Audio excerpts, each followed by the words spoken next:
श्री राधे राधे, हर हर महादेव। आज एकादशी है। हिंदू धर्म में एकादशी तिथि का अत्यधिक महत्व माना जाता है।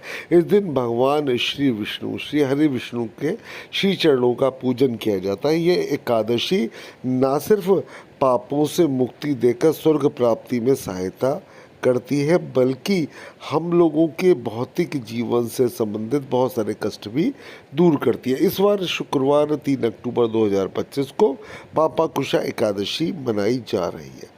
प्रतिवर्ष शारदीय नवरात्रि के समापन के पश्चात और विजयदशमी अथवा दशहरा पर्व के अगले दिन अश्विन शुक्ल एकादशी को पापाकुशा एकादशी माना जाता है। मान्यता के अनुसार यह तिथि भगवान श्री विष्णु को सबसे अधिक प्रिय है। इस दिन व्रत रखकर विष्णु भगवान का पूजन करने से स्वामी श्री भगवान प्रसन्न होते हैं तथा धन धान्य और सुख समृद्धि का आशीष देते हैं तथा समस्त पापों से जो चाहे अनचाहे में हुए हैं उनसे मुक्ति प्रदान करते हैं।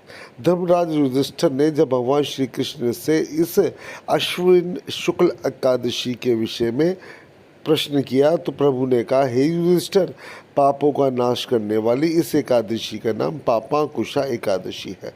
इस दिन मनुष्य को विधिपूर्वक भगवान पद्मनाथ की पूजा करनी चाहिए। यह एकादशी मनुष्य को स्वर्ग प्राप्त करवाने वाली तथा सभी भौतिक कष्ट और दरिद्रता और रोग दूर करने वाली है। मनुष्य को बहुत दिनों तक कठोर तपस्या से जो फल प्राप्त होता है वह फल भगवान गरुड़ध्वज को नमस्कार करने मात्र से ही प्राप्त हो जाता है। जो मनुष्य अज्ञानतावश अनेक पाप करते हैं परंतु हरि को नमस्कार करते हैं वे नरक में नहीं जाते हैं।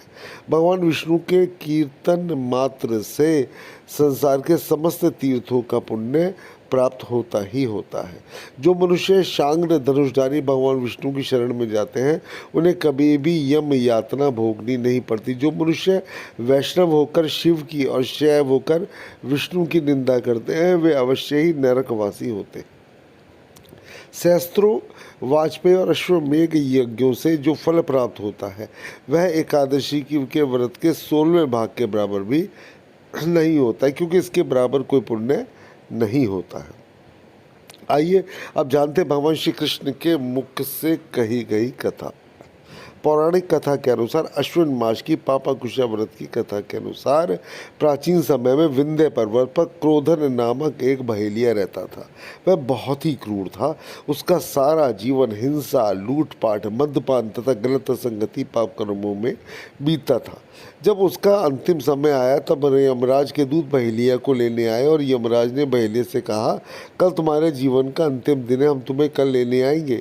यह बात सुनकर बहेलिया बहुत भयभीत हो गया। महर्षि अंगिरा के आश्रम में पहुंचा और महर्षि अंगिरा के चरणों में गिरकर प्रार्थना करने लगा, हे ऋषिवर, मैंने जीवन भर अनेक पाप कर्म ही किए हैं। कृपा करके मुझे कोई ऐसा उपाय बताए जिससे मेरे सारे पाप मिट जाए और मोक्ष की प्राप्ति हो जाए। उसके निवेदन पर महर्षि अंगिरा ने उसे अश्विनी शुक्ल की पापाकुशा एकादशी का विधिपूर्वक व्रत करने के लिए कहा। महर्षि अंगिरा के अनुसार उस बहेलिये ने यह व्रत किया और किए गए सारे पापों से न सिर्फ छुटकारा पा लिया बल्कि इस व्रत के प्रभाव से उसके सभी संचित पाप नष्ट हो गए तथा उसे मोक्ष की प्राप्ति हुई। अतः हे राजेंद्र, यह एकादशी स्वर्ण, मोक्ष, आरोग्यता, सुंदर स्त्री, अन्न और धन की देने के साथ साथ गंगा, गया, काशी, कुरुक्षेत्र और पुष्कर भी इस एकादशी के व्रत के समान पुण्यवान नहीं है। हरिवासर तथा एकादशी का व्रत करना और जागरण करने से सहज ही मनुष्य विष्णु पद को प्राप्त होता है।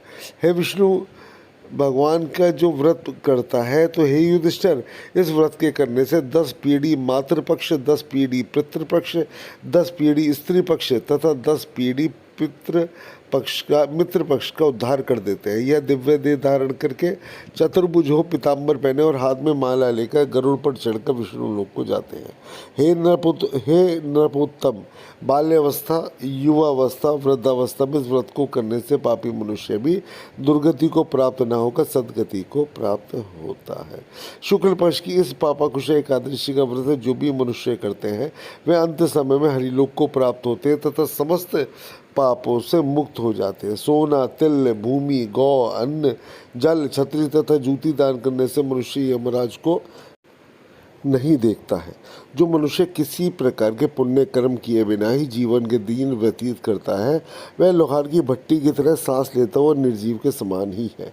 निर्धन मनुष्यों को भी अपनी शक्ति के अनुसार दान करना चाहिए तथा धन वालों को सरोवर, बाग, मकान आदि बनवाकर दान कर देना चाहिए। ऐसे मनुष्यों को यम का द्वार नहीं देखना पड़ता तथा संसार में दीर्घायु होकर धनाढ्य, कुलीन और रोग रहित रहते हैं। इस व्रत को करने वाले को दिव्य फल प्राप्त होता है। श्री कृष्ण गोविंद हरे मुरारी, हे नाथ नारायण वासुदेवाय। हरे कृष्णा कृष्णा कृष्णा हरे हरे, हरे राम राम राम हरे हरे, हरे राम राम राम हरे हरे, हरे कृष्ण कृष्ण कृष्ण कृष्ण हरे हरे। राधे राधे राधे राधे।